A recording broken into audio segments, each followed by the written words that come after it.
Start with the name of Allah, who is most merciful and most beneficent. Today we will discuss the book review 2, which is from unit number 5 to unit number 8.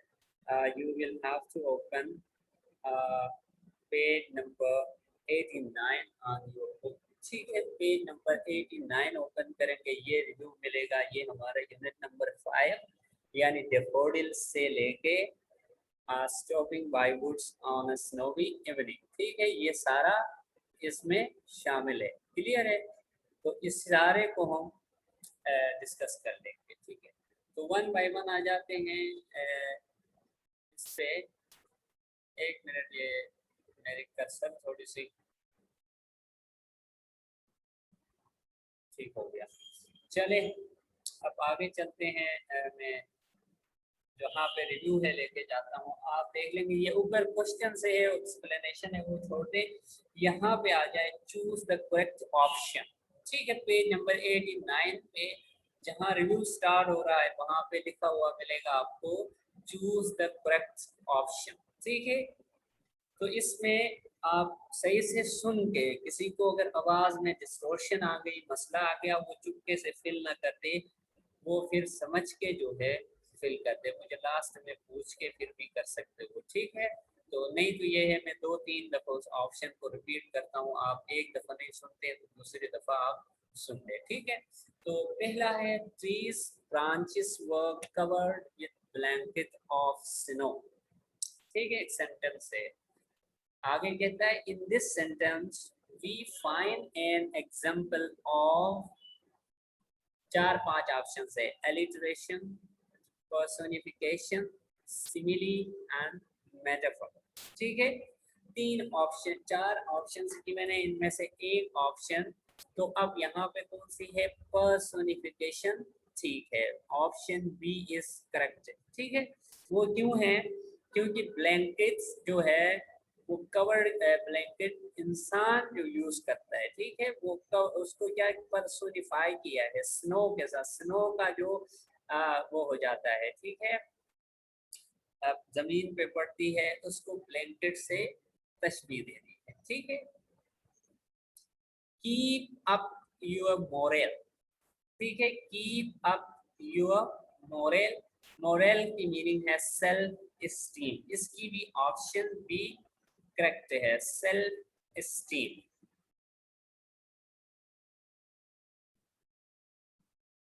ठीक हो गया। Self esteem के बाद हम next पे आ जाते हैं। जी कासिम, कोई क्वेश्चन है? और एहसन शहजाद? सर हमारा फोर्टिट्यूड लिखा हुआ है। क्या लिखा हुआ है? फोर्टिट्यूड लिखा हुआ है ना? गुड, ठीक है। वो ऑप्शन से बताइए मुझे कौन कौन सी है। ये न्यू बुक में बिल्कुल इस तरह है। ऑप्शन से बताइए फोर्टिट्यूड के। किधर गए कासिम? वेल्थ, सेक्शन और वॉइस। जी जी बताएं। वेल्थ, फोर्टिट्यूड, सेक्शन और वॉइस। हाँ, फोर्टिट्यूड उसमें ठीक है। सर जी, और फर्स्ट वाला पर्सोनिफिकेशन है? जी जी, आपकी ऑप्शन दे दे, ऑप्शन मुझे। हाँ ठीक है, ठीक है, ठीक है। ये और जो न्यू बुक आई है ना, उसमें फिर ऑप्शंस डिफरेंट है ना, वो फिर ये सही किया है आप लोगों ने। वो क्या नाम है, उसको आप देखते हुए कर ले, चुपके से न कर ले। ठीक है, पहला पर्सोनिफिकेशन है। ठीक है, दूसरा जो है मोरल का सेल्फ स्टीम या फोर्टिट्यूड। ठीक है, न्यू बुक में फोर्टिट्यूड। ठीक है, और पुरानी जिसमें सेल्फ स्टीम लिखा हुआ है वो सेल्फ स्टीम को टिक कर लोगे। ठीक है, नेक्स्ट पे आते हैं। The floors are covered with carpet. The underline word is an antonym of carpet. ठीक है, सॉरी कवर्ड है। ठीक है, यहाँ पे अंडरलाइन वर्ड जो है वो कवर्ड है आपकी बुक में। ठीक है, कवर्ड आपकी बुक में अंडरलाइन वर्ड है। ठीक है, तो इसका क्या होगा? एक्सपोज्ड। ठीक है, एक्सपोज्ड।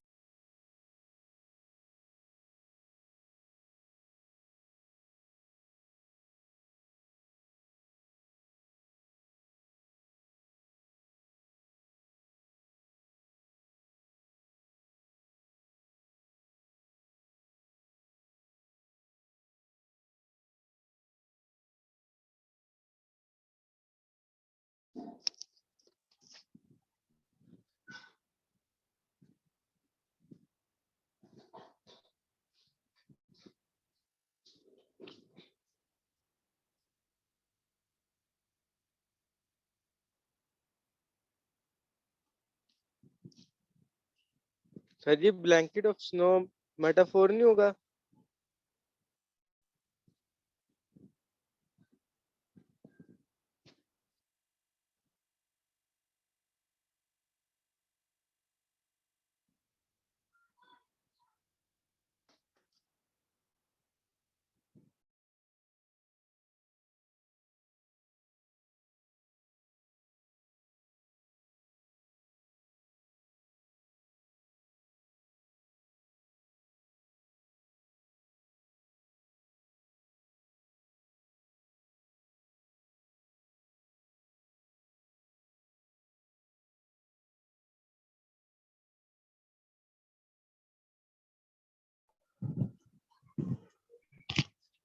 सर आपने अपना माइक बंद किया है, आपकी आवाज नहीं आ रही।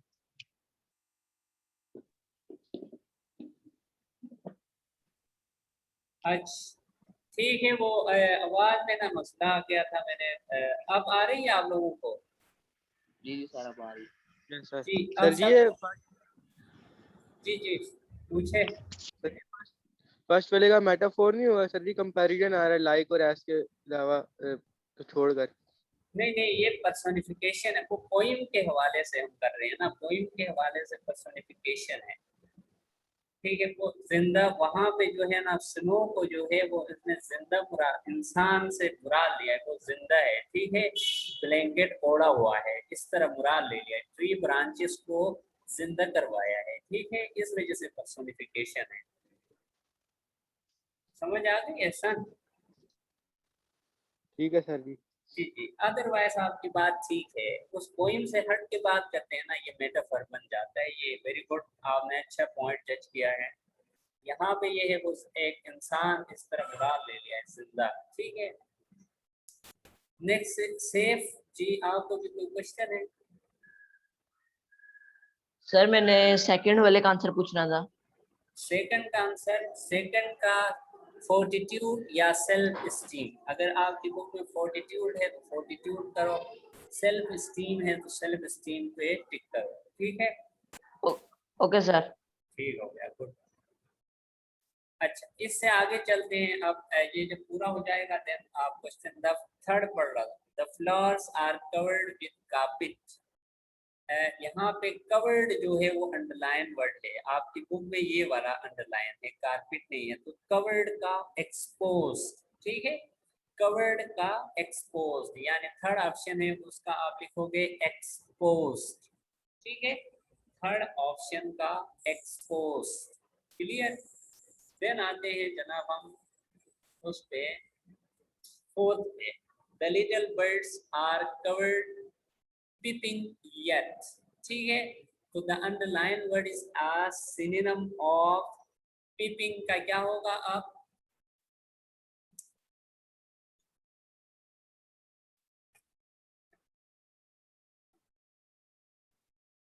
एक मिनट के लिए, ठीक है बच्चों, एक मिनट के लिए।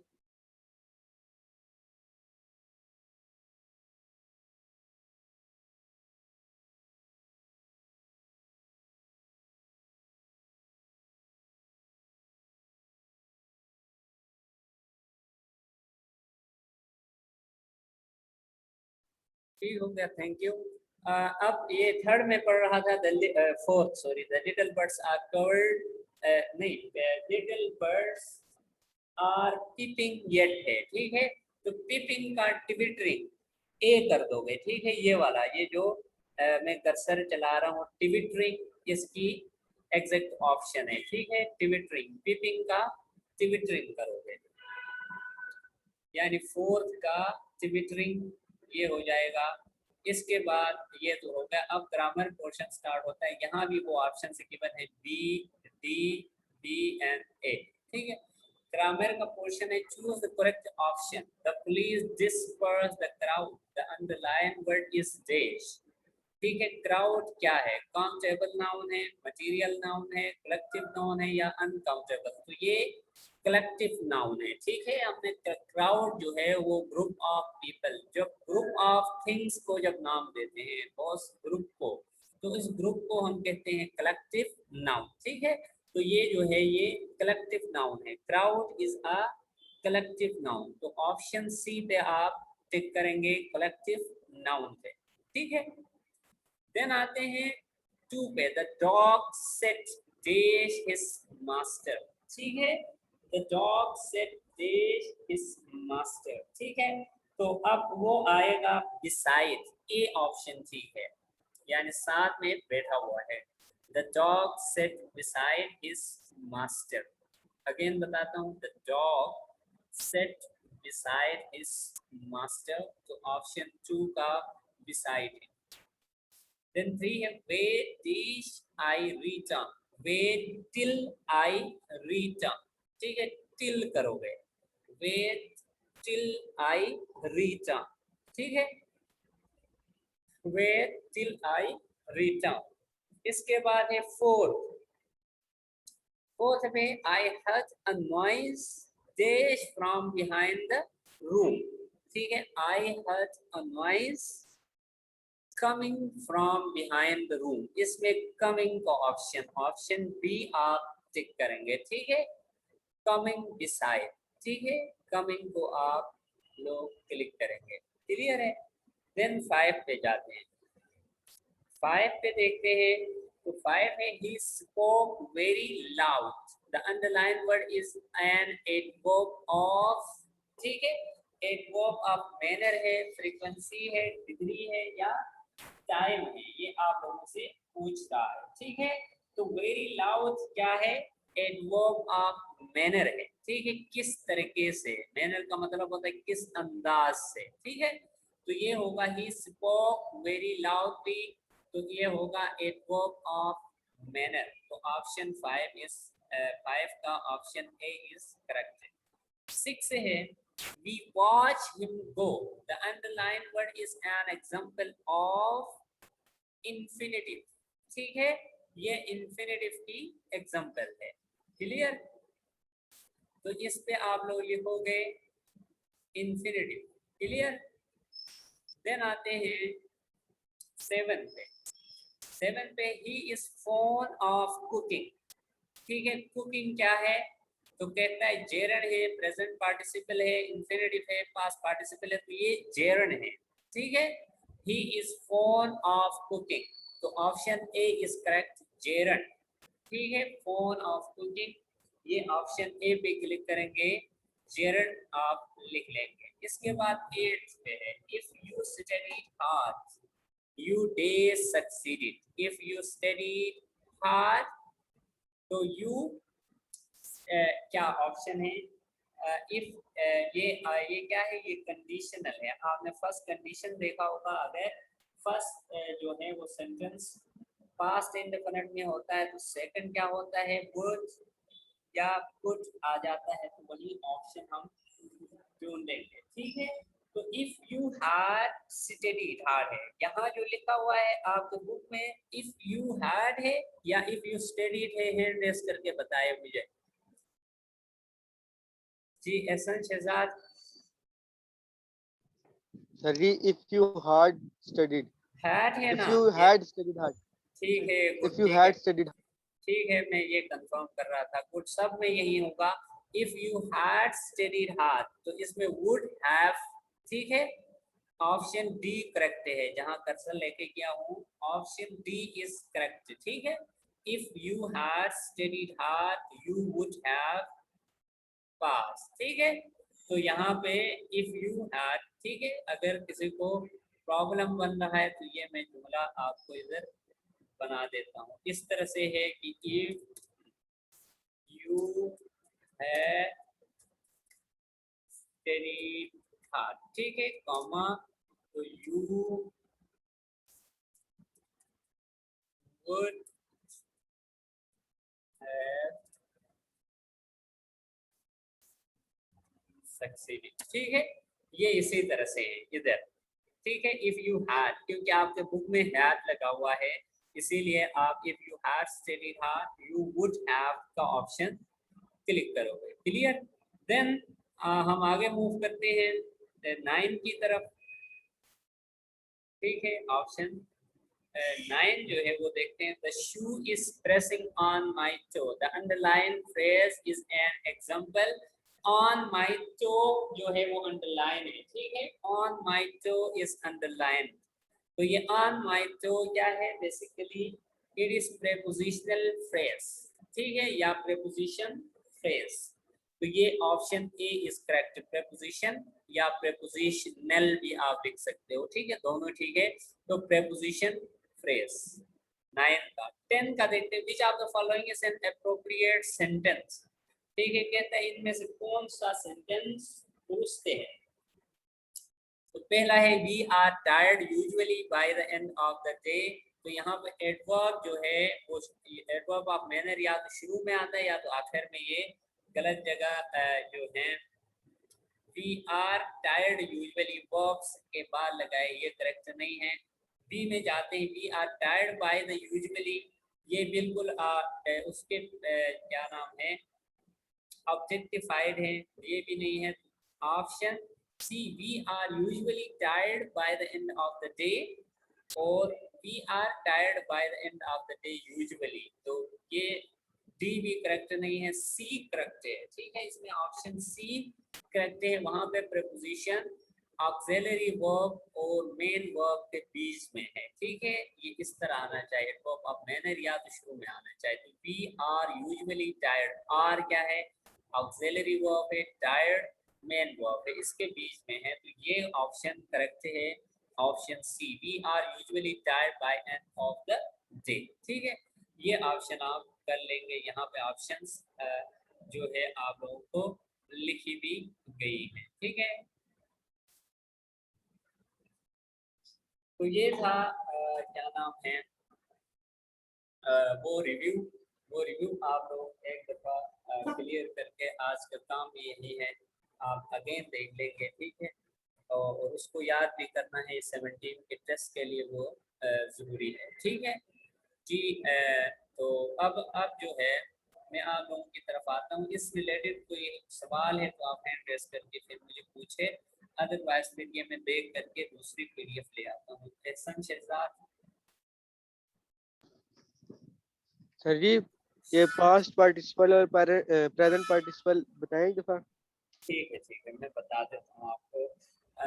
शुरू में तो हम पार्टिसिपल समझेंगे ना। ठीक है, जो नॉन फाइनाइट्स इनमें एक है पार्टिसिपल। ठीक है, पार्टिसिपल बेसिकली क्या होता है, बेसिकली वर्ब ही होता है, लेकिन वर्ब की मीनिंग में क्या है काम नहीं करता है, बल्कि एज एन एडजेक्टिव यूज होता है। फॉर एग्जांपल मैं कहता हूँ फ्लाइंग बर्ड्स। अब ये फ्लाई क्या है, बेसिकली वर्ब है, लेकिन ये वर्ब के तौर पर काम नहीं कर रहा है। देखो जिस मेरे सेंटेंस में flying birds can be seen in the sky, ये मैं सेंटेंस बताता हूँ। तो ये फ्लाइंग बर्ड्स जो है उसकी क्वालिटी बता रहे, कौन से बर्ड्स, फ्लाइंग बर्ड्स जो उड़ते हुए परिंदे हैं वो वाले बर्ड्स। ठीक है, तो क्या है ये क्वालिटी यानी क्वालिफिकेशन कर रहा है नाउन की। नाउन क्या है, बर्ड से है। तो इस फ्लाइंग को हम क्या कहते हैं, पार्टिसिपल। अब आते हैं अंदर, तो पास्ट पार्टिसिपल भी है, प्रेजेंट भी है। तो आईएनजी फॉर्म ऑफ वर्ब जब एडजेक्टिव के तौर पर काम करे तो वो होगा प्रेजेंट पार्टिसिपल, और ईडी फॉर्म ऑफ वर्ब जब एडजेक्टिव के तौर पर काम करे वो होगा पास्ट पार्टिसिपल। ठीक है, यहाँ तक एग्जांपल देने से पहले मुझे बताए एहसन आपको समझ आ गया ये बात? यस सर जी। ठीक है, अब मिसाल भी सुने। एक प्रेजेंट पार्टिसिपल की आईएनजी वाली मिसाल यही है जो मैंने पहले दे दिया, flying birds can be seen in the sky. ठीक है, अब नेक्स्ट जो ईडी है, ईडी मींस जो भी थर्ड फॉर्म ऑफ वर्ब। ठीक है, for example stolen books are in this store. Stolen books, कौन सी बुक्स, स्टोलन बुक्स, वो बुक्स जो चोरी की गई थी। ठीक है, तो मैं कहता हूँ stolen books is in this store, are in this store। ठीक है, इसी तरह ईडी फॉर्म या जो थर्ड फॉर्म आसानी के लिए ऐसा करोगे कि थर्ड फॉर्म ऑफ वर्ब के जो एडजेक्टिव के तौर पर काम करे वो कहलाएगा पास्ट पार्टिसिपल। जो आईएनजी फॉर्म ऑफ वर्ब है वो अगर काम करे तो क्या होगा, वो प्रेजेंट पार्टिसिपल। ठीक है, क्लियर? ठीक है सर जी। सर जी और ये इन्फिनेटिव ठीक है बच्चे, वो भी मैं बता देता हूँ। इन्फिनेटिव जो है, आप इन्फिनेटिव समझते हैं, इन्फिनेटिव बहुत आसान है। इसमें to plus first form of verb जहां भी होगा उसको हम कहते हैं इन्फिनेटिव। ठीक है, बाज औकात तो नहीं आता है, जिस तरह हमारी अब इस एग्जांपल में ही वी वॉच हिम गो, इसमें टू नहीं आया था लेकिन फर्स्ट फॉर्म ऑफ वर्ब आया था, इसको हम इन्फिनेटिव बोलते हैं। ज्यादातर 99% टू के साथ आते हैं। For example he is ready to go to market, to go यहाँ पे क्या है, इन्फिनेटिव है। ठीक है, और he is happy to meet him, to meet क्या है, इन्फिनेटिव है। यानी to plus first form of verb ये इन्फिनेटिव कहलाता है। बाज़ औकात शाज़ व नादिर ये है कि टू नहीं आता है, खाली फर्स्ट फॉर्म ऑफ वर्ब आता है, उसको भी हम इन्फिनेटिव बोलते हैं। नहीं तो 99% मैंने कहा कि to plus first form of verb को इन्फिनेटिव बोलते हैं। क्लियर है? ठीक है सर जी। गुड, ठीक है, वेरी गुड। जो चीज समझना है वो इसी तरह समझे, ये अच्छी बात है। समझने के बाद ये होता है एग्जाम में कोई भी सेंटेंस दिया जाए वो आप कर सकते हो। समझे बगैर सिर्फ एक्सरसाइज करोगे तो फिर एक्सरसाइज में से बात आएगी तो आप ठीक कर दोगे। अगर एक्सरसाइज के हट के कोई सेंटेंस हुआ तो वो ठीक करना मुश्किल हो जाता है। तो ये बहुत अच्छी बात है, आपने समझा, वेरी गुड जी। नेक्स्ट अगर किसी को कोई क्वेश्चन नहीं है तो मैं ये बेक कर देता हूँ। मैं आपको जरा क्या नाम है वो यूनिट दिखा देता हूँ, उसका थोड़ा बहुत एक लिखने के लिए काम। देन जी जी, सवाल है? कोई नहीं है? कासिम आपका माइक ऑन है, कोई बात करनी है? नहीं है, ठीक है, मैं बंद कर देता हूँ। अच्छा, अब आते हैं, अब मैं 1 मिनट के लिए आप सब्र कर लेंगे, कोई बच्चे लीव ना कर जाए, हमने अभी काम करना है। ठीक है,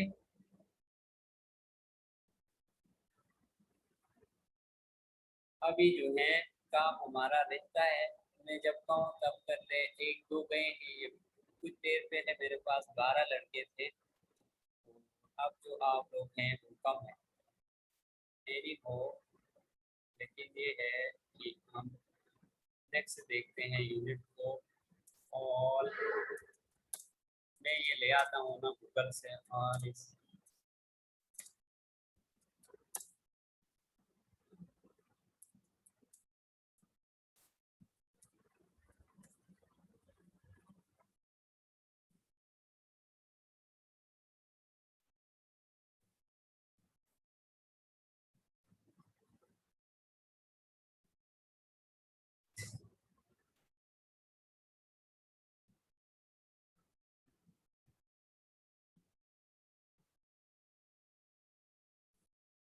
ये है। ठीक है, इसमें थोड़ा ज़रा मैं आपको दिखा दूँ, ये मैं इसकी PDF मैं उसको निकाल के ना डाउनलोड करके आपको भेज दूँगा। उसमें से कुछ एक काम कॉपी पे लिखने के लिए दूँगा थोड़ा बहुत। ऑल इज नॉट लॉस्ट, इसका मतलब है सब कुछ नहीं खोया। ठीक है, सब कुछ खत्म नहीं हुआ है, या आप आसान बातों में सब खत्म नहीं हुआ है। ठीक है जी। कासिम आपकी नहीं, आवाज नहीं आ रही है मुझे। और ये हुमाद खान,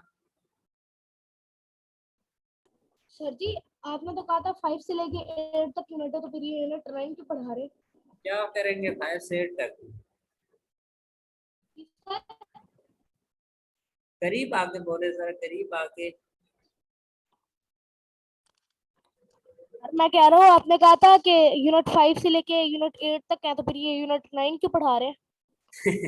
9 का थोड़ा सा एक मैं वोकैबुलरी दिखा देता हूँ ना, आप लोग थोड़ा सा देख लेंगे, कल पढ़ेंगे तो आसानी होगी। ठीक है, लिखा नहीं रहा हूँ, अभी पढ़ा नहीं रहा हूँ, जस्ट मैं आपको दिखाने के लिए शो किया है, ठीक है।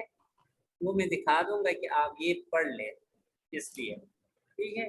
बाकी आपका काम वही है, मैं वो काम जो है होमवर्क उसी पे दूंगा, ठीक है। तो ये यूनिट ठीक है जो है कल हम डिस्कस करेंगे, मैं जस्ट आपको दिखाने के लिए ये लेके आया हूँ। तो आप जो काम है मैं आपको वो बता देता हूँ, फिर मैं अटेंडेंस लेता हूँ, बस ये ठीक है, ये हम यूनिट कर लेंगे। उसको ज़रा एक अपनी बुक्स में देख ले पहले, कल पढ़ने से पहले दिखाने का मकसद ये था कि उस यूनिट को देख के वहीं से वर्ड्स अंडरलाइन करे, कल मुझे मीनिंग उनका पूछ ले, इसीलिए ठीक है। और दूसरा काम ये होगा कि ये बुक 5 से 8 तक रिव्यू याद करोगे। आज जो रिव्यू किया है नंबर 1, नंबर 2 इस यूनिट, इसकी समरी और सारा अभी तक जो किया है वो ज़रा आप रिवाइज करके उसको याद कर लेंगे। कोई लिखना या इसी तरह का कोई काम मैं आप लोगों को आज नहीं दूंगा, क्लियर है।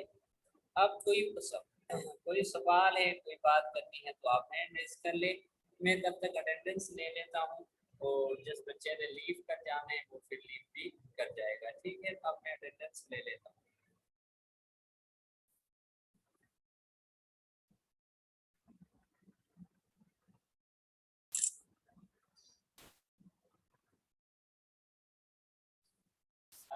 जी कासिम,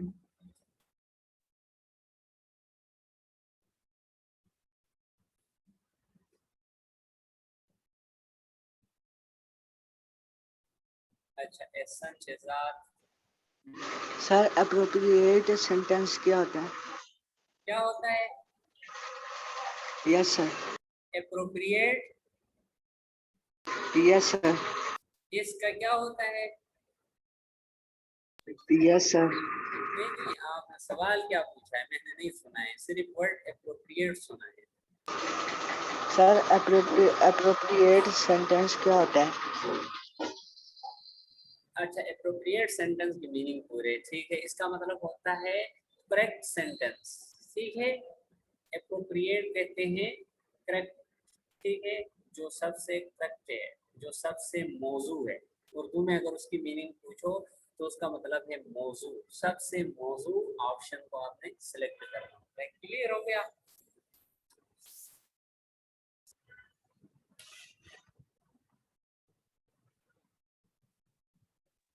सर नेक्स्ट यूनिट करा दे, रीडिंग करा दे। नेक्स्ट नहीं, अब टाइम कम है, 5 मिनट है। अब जो है इस रिलेटेड कोई सवाल करने हैं तो वो कर लें, अदरवाइज मैंने अटेंडेंस ले लिया है। अब जिस बच्चे ने लीव कर जाना है वो लीव कर ले, और जिसने सवाल बात करनी है वो मैंने अनम्यूट कर दिया है। अब जो है मैं नाम लेता हूँ ऑन करके, ये 3 बंदे आप हैंड रेस है, हम्माद का है, एहसन शहजाद का है, कासिम का है, वो आप बात कर ले, ठीक है। और किसी ने अगर जाना है, सवाल नहीं है तो वो लीव कर सकता है। Thank you very much, Allah Hafiz.